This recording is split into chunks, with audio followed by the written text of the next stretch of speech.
दी हुई है आपके सामने। आज हम लोग पढ़ेंगे कैसे डिसोल्यूशन ऑफ द फर्म में अकाउंट का सेटलमेंट किया जाता है, बैलेंस शीट का कैसे सेटलमेंट किया जाता है। तो अब यहाँ पर देखिए आप कि ये बैलेंस शीट है और बैलेंस शीट की लायबिलिटी और एसेट होती है, ये हमको पता ही है। अब आगे अकाउंट्स बनने नहीं हैं और वो अकाउंट्स को अब हमको क्या करना है, क्लोज करना है। बैलेंस शीट आगे फर्दर बनेगी नहीं क्योंकि फर्म डिसॉल्व हो रही है। जब फर्म डिसॉल्व होती है तो बैलेंस शीट बनने की ज़रूरत नहीं होती है। इस सूरत में हम लोग जितने भी लायबिलिटीज़ होती है उसका पेमेंट करेंगे और जितने भी असेट होंगे उसको हम लोग क्या करेंगे, बेचेंगे, क्योंकि बेच करके क्रेडिटर का पेमेंट, शेयर होल्डर का पेमेंट किया जाएगा, उनका ही पैसा ही है, ठीक है। तो वो लेके चले जाएंगे। तो उसको करने का तरीका क्या होता है, पहले सारे असेट्स को एक रियलाइजेशन अकाउंट में और लायबिलिटी को ट्रांसफ़र किया जाएगा, फिर रियलाइजेशन अकाउंट से उसको सेल किया जाएगा, ठीक है। कैसे होता है, हमने आपको पहले लेक्चर्स में ये रूल्स बताए थे कि कैसे हम लोग, कितने अकाउंट्स हमारे बनते हैं। हमारे 4 अकाउंट्स बनते हैं। रियलाइजेशन अकाउंट्स बनेगा, रियलाइजेशन अकाउंट हमारा बन जाएगा, पार्टनर कैपिटल अकाउंट बनेगा, पार्टनर लोन अकाउंट बनेगा एंड बैंक अकाउंट बनेगा। इतने अकाउंट्स हमारे मेंटेन किए जाएंगे और बैलेंस शीट के जितने भी आइटम्स होंगे वो अपने रिस्पेक्टिव हेड में ट्रांसफ़र किए जाएंगे। अब कौन कौन से आइटम होते हैं इसका भी रूल्स मैंने लिखवा दिया था कि कौन कौन सी चीज़ कहाँ जाती है। चलिए एक बार मैं आपको प्रेजेंटेशन करके दिखाता हूँ कि कैसे कौन सी चीज़ कहाँ पर जाती है। ये बैलेंस शीट आपके सामने एग्जाम में दी रहेगी। अब इसमें से 4 अकाउंट्स बनेंगे और उसको ट्रांसफ़र करना है हमें। तो सबसे पहले जो बैलेंस शीट में कैपिटल अकाउंट दिया हुआ है, लायबिलिटी साइड में देखिए कैपिटल अकाउंट हमारा दिया हुआ है। कैपिटल अकाउंट कहाँ जाता है, कैपिटल अकाउंट जाता है पार्टनर कैपिटल अकाउंट में। तो हम लोग पार्टनर कैपिटल अकाउंट खोलेंगे। सबसे पहले बाई बैलेंस ब्रॉड डाउन करेंगे, कितना, 1,20,000 एंड 80,000, 1,20,000 एंड 80,000, ओके। उसके बाद ये एक चीज़ हमने ट्रांसफ़र कर दी बैलेंस शीट से, ठीक है। क्या चीज़, ये दोनों चीज़ें ट्रांसफ़र कर दी। ये चीज़ अब यहाँ से ख़त्म हो गई, मतलब कि रियलाइज जनरल रिजर्व, ये भी पार्टनर कैपिटल अकाउंट में ट्रांसफ़र किया जाएगा। तो by general reserve, general reserve जो ट्रांसफ़र होगा वो कैसे होगा, यहाँ पे देखिए 20,000 रुपये पूरा दिया हुआ है। अब ये बटेगा इसमें 2 पार्टनरों में, इनके रेशियो में, और रेशियो नहीं दिया है तो हम क्या मानते हैं, इक्वली। तो 10,000 एंड 10,000 रिस्पेक्टिवली, ठीक है। नेक्स्ट क्या ट्रांजैक्शन है, पीएल क्रेडिट, इसका मतलब होता है प्रॉफिट। ये प्रॉफिट भी तो पार्टनर कैपिटल अकाउंट में जाएगा ना, तो प्रॉफिट भी कहाँ जाता है, पार्टनर कैपिटल अकाउंट में। अगर कोई कंफ्यूजन है तो आप एक बार फिर से रूल देखो और इससे पहले वाला क्लास देखो, उसमें आपको पता चलेगा कि कौन सी चीज़ हमारी कहाँ पर जाती है। हम कुछ नहीं कर रहे हैं, हम सिर्फ बैलेंस शीट को खाली कर रहे हैं और इनके रिस्पेक्टिव हेड में ट्रांसफ़र कर रहे हैं उनके बुक वैल्यूज़ पर, ठीक है। दिमाग लगाने की कोई ज़रूरत नहीं है। रूल्स नहीं पता होंगे तो आप लोग कंफ्यूज हो जाओगे कि कौन सी चीज़ कहाँ पे ट्रांसफ़र की जाती है, ठीक है। तो रूल्स हमने पहले लेक्चर में दिखाया, एक बार फिर उसको देखना और फिर इस चीज़ को फॉलो करना, ठीक है। तो पीए कितना आएगा, 20,000 और 20,000 दोनों में। ये कहाँ पे होगी हमारा, पार्टनर कैपिटल अकाउंट में, क्रेडिट साइड में, ठीक है। Liability always transfer credit side, ठीक है। Liability always show credit side, हमेशा ये चीज़ याद रखना। अब क्या है, क्रेडिटर्स। नेक्स्ट क्या है, क्रेडिटर। क्रेडिटर से भी आउटसाइडर हमारे होते हैं, जो आउटसाइडर हमको फंड प्रोवाइड करते हैं, उनको भी हम लोग रियलाइजेशन अकाउंट में ट्रांसफ़र करते हैं। अब क्रेडिटर तो आउटसाइडर है, जिससे हमारा लेना देना होता है उधार पर माल, तो ये हमारा कहाँ ट्रांसफ़र होगा, रियलाइजेशन अकाउंट में, बाई क्रेडिटर अकाउंट। कितना रुपए है हमारा,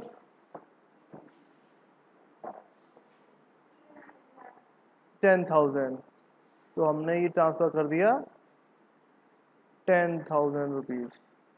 next bank loan. Bank loan भी आउटसाइडर है, जो हमको फंड प्रोवाइड करता है और ये हमारी लायबिलिटी होती है, और liability always show credit side. तो bank loan third party loan है तो रियलाइजेशन अकाउंट में, ठीक है।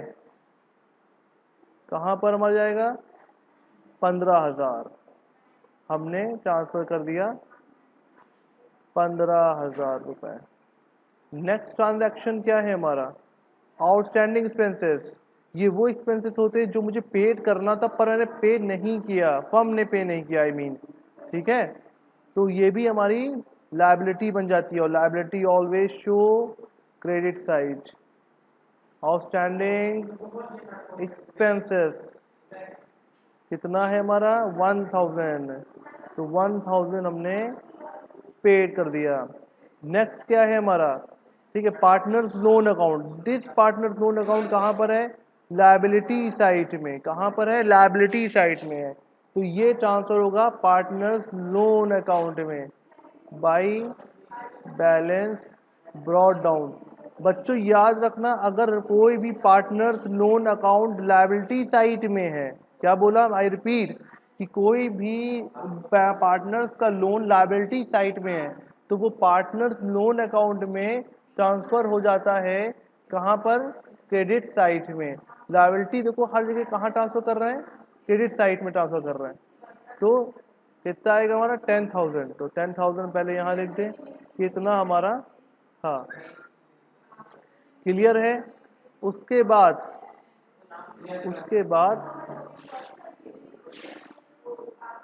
हमारा क्या है? अब मिसिस पार्टनर्स लोन, ये थर्ड पार्टी है। मिसिस कोई पार्टनर की फर्म की पार्टनर्स नहीं है, ये थर्ड पार्टी इनको माना जाएगा।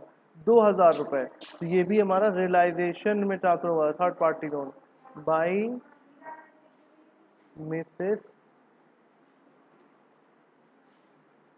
Partner loan account. कितना? 2,000 रुपीज। क्लियर है?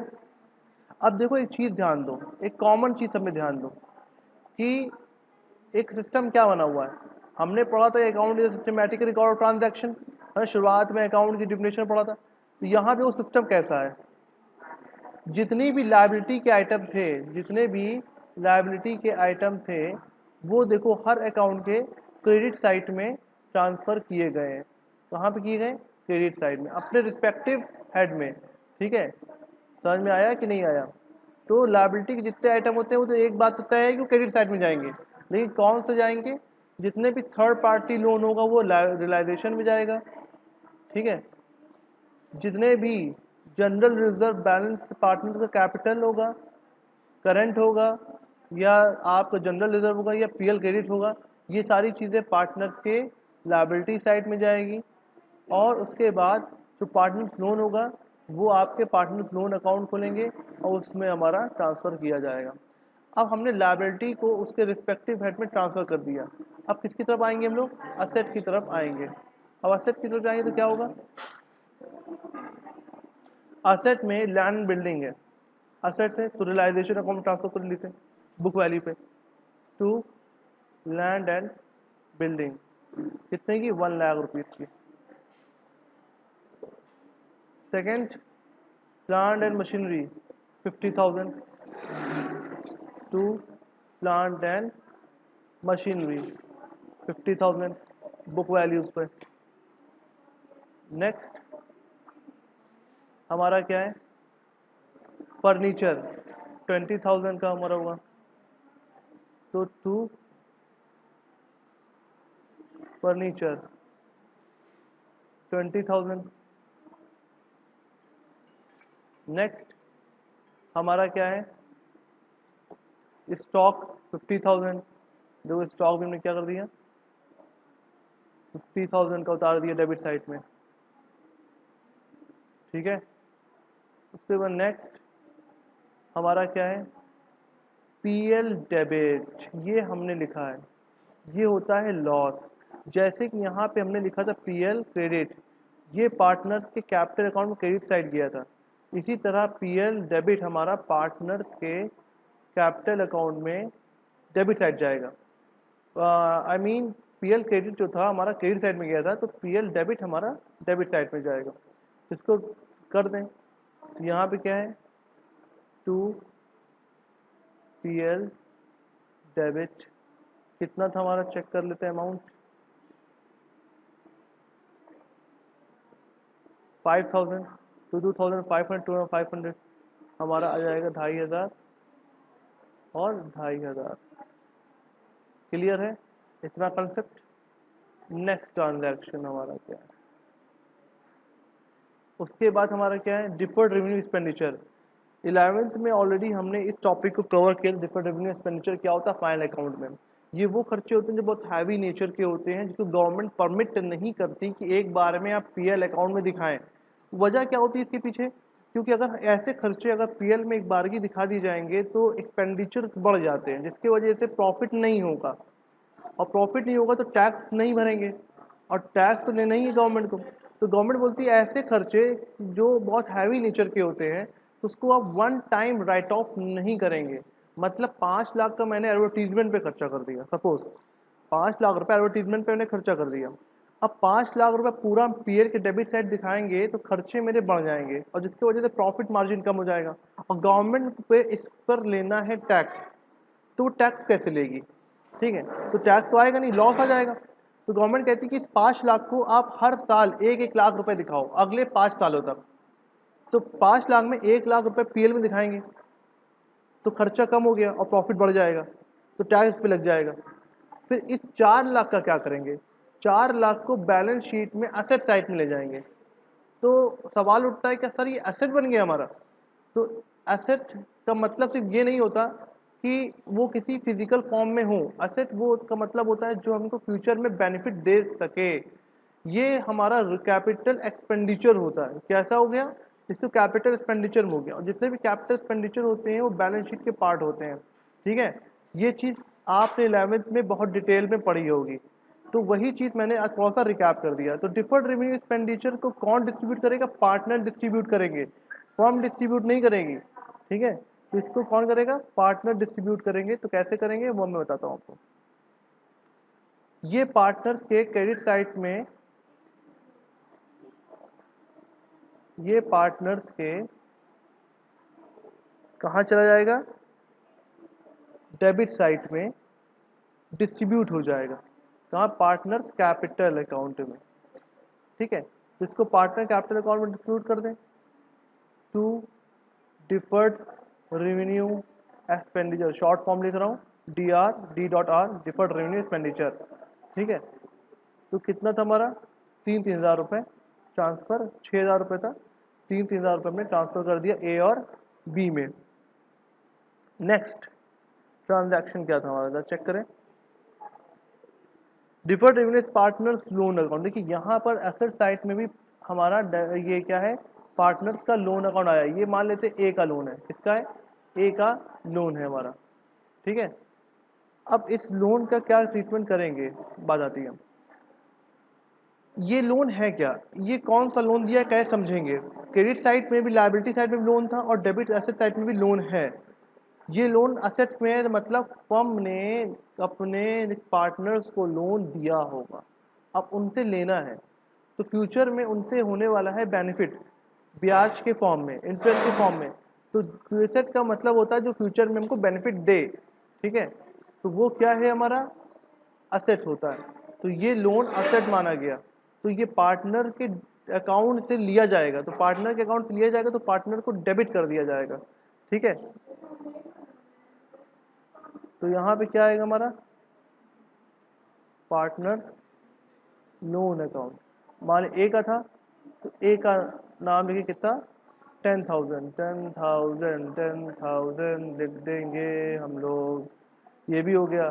अब बचा लास्ट में कैश इन हैंड, और कैश इन हैंड ट्रांसफर होता है कैश या बैंक अकाउंट में। यहाँ पर ऑब्लिक हम लिख देते हैं, अगर कैश बैलेंस शीट दिया है तो हम लोग क्या बनाएंगे, कैश अकाउंट बनाएंगे। अगर बैंक दिया हुआ है, बैंक बैलेंस दिया है तो बैंक अकाउंट बनाएंगे। और asset always show debit side, तो टू बैलेंस ब्रॉड डाउन 37,000। तो आज के लेक्चर मैंने देखो क्या किया, सीखा हम लोग ने कि ये सारे बैलेंस शीट जितने भी आइटम थे, जितने भी आइटम हमने उसको ट्रांसफर कर दिया इनके रिस्पेक्टिव हेड में। ठीक है, इनके बुक वैल्यूज पर। ठीक है, हमने किस पे कर दिया, बुक वैल्यू पे, और किस अकाउंट में, 4 अकाउंट्स में। ठीक है, ये हमारा ट्रीटमेंट होता है। अब हमारे बैलेंस शीट, हमारी बैलेंस शीट रह नहीं गई। अब हम लोग क्या करेंगे, दूसरा स्टेप, एसेट को रियलाइज करते हैं। इसको क्या करते हैं, रियलाइज, एसेट को बेचते हैं। तो अब एसेट को रियलाइज करेंगे, मान लीजिए 3 एसेट को रियलाइज किया गया है। ठीक है, 3 एसेट को रियलाइज किया गया है। एक एसेट और था क्वेश्चन में, एक एसेट और था जो हम लोगों ने रिकॉर्ड शायद नहीं किया है। देखो डेटर भी था, डेटर था 20,000 का। तो डेटर हम लोग रिकॉर्ड कर लेते हैं, टू डेटर 20,000। ठीक है, अब सोचो कि 3 में से 3 चीज रियलाइज हो रही है, तो बाई बैंक अकाउंट आ जाएगा। ठीक है, अब लैंड बिल्डिंग मान लो बिक रही है, वो क्वेश्चन दिया रहेगा एडजस्टमेंट में, 1,20,000 रुपए की लैंड बिल्डिंग बिक रही है। Plant and machinery, plant and machinery बिक गई हमारी 40,000 रुपीज़ में। ठीक है, फर्नीचर हमारा बिक गया 30,000 में। तो कितने में हमने सेल किया, 1,20,000 प्लस 40 60 70, 1,70,000 का हमने टोटल से सेल किया। अब इसी से हमको क्या करना है, और उसके बाद अगर कोई पार्टनर कोई एसेट को लेके चला जाता है, any asset took over by any partner, then in that situation क्या होगा,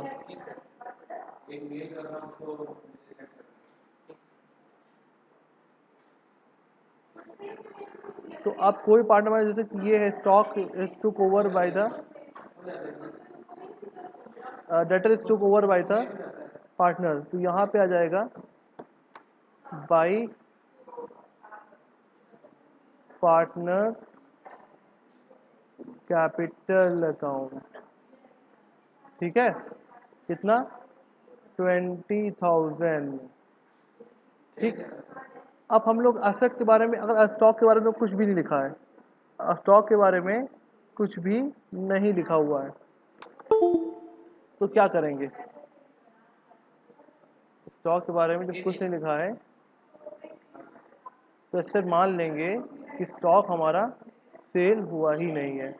ठीक है, तो वो ऐसे ही एज इट इज पड़ा रहेगा। लेकिन लायबिलिटी की तरह ऐसा नहीं होता,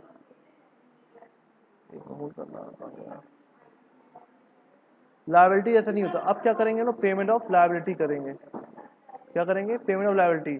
लायबिलिटी में मान लो इन 3 चीज़ का पेमेंट किया जा रहा है, ये एडजस्टमेंट दिया रहेगा, तो इसका एडजस्टमेंट आ जाएगा ट्रीटमेंट। तो यहाँ पे to bank account payment of liability, किसका किसका होगा, क्रेडिटर, कुछ एडजस्टमेंट में नहीं कहा है, तो फुल वैल्यू। ठीक है, बैंक लोन 15,000, आउटस्टैंडिंग एक्सपेंस हमारा कितना हो जाएगा, 1,000। अगर अब ये पार्टनर के बारे में कहा गया है कि इसका इसका जो पेमेंट किया है मिस्टर ए ने किया है, अगर कोई पार्टनर करता है तो उसका नाम आ जाएगा। जैसे कोई पार्टनर अगर नोट एसेट लेके जाता है उसका नाम आता है, वैसे कि कोई पार्टनर लायबिलिटी का पेमेंट करता है तो टू पार्टनर कैपिटल अकाउंट आता है। कितना आएगा हमारा, 2,000। इस तरह हमने क्या किया, स्टेप 1 को फॉलो कर दिया। उसके बाद हमारा अगर कोई भी रियलाइजेशन का एक्सपेंस होता है, रियलाइजेशन करने में एक्सपेंस भी तो होता है, अब उस एक्सपेंस से क्या करेंगे हम लोग, उस एक्सपेंस के लिए हम लोग रियलाइजेशन एक्सपेंस लिखेंगे। तो यहाँ पे आ जाएगा टू रियलाइजेशन एक्सपेंस अकाउंट, ये हमारा आ जाएगा। ठीक है, उसके प्रॉफिट लॉस निकाल लेंगे, नॉर्मली हम लोग निकालते हैं। ठीक है, थैंक यू क्लास, आज के लिए इतना ही। कल हम लोग और आगे पढ़ेंगे कि पार्टनर कैपिटल अकाउंट और लोन अकाउंट और वो कैसे हम लोग करते हैं। ओके।